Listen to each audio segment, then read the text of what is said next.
Praise the lord అందరికీ. అయితే నేను ఒక నూతన క్రియ చేయుచున్నాను అనేది చాలా important word. Every one want a new clothes they are fond of and new dishes they want try.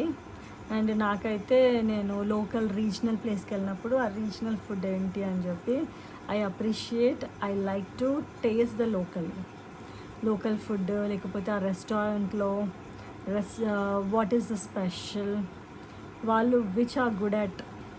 Ambani వాళ్ళ వాళ్ళ కొడుకుది మ్యారేజ్ ఉన్నప్పుడు వాళ్ళు అన్నారనమాట, whatever you are specialized ఆ డిష్ మాకు ప్రజెంట్ చేయండి అని.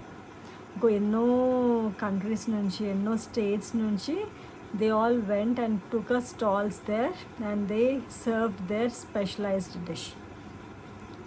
అయితే నూతనమైనవి, want new things. I want behold, I'm gonna do new things.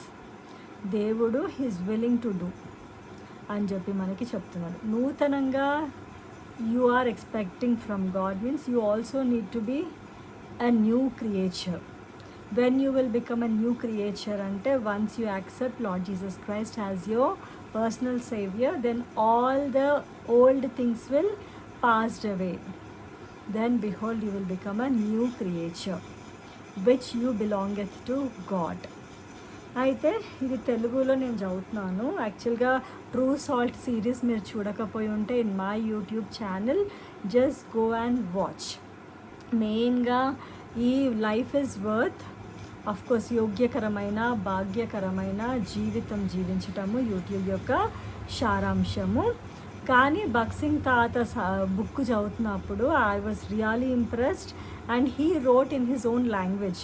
మనం మనుషులం ఎలా మాట్లాడుతున్నామో అలా ఈజీలీ ఒక మనిషి నిల్చొని మనతో అప్పచెప్తున్నట్టుగా టాకింగ్ బుక్ లాగా ఉందన్నమాట. So I really appreciate and I started reading and I was explaining, but that book I was reading in English వర్జన్లో చదువుతూ ఎక్స్ప్లెయిన్ చేస్తూ వచ్చిన తెలుగులో. But this time I want say you I will start reading in Telugu.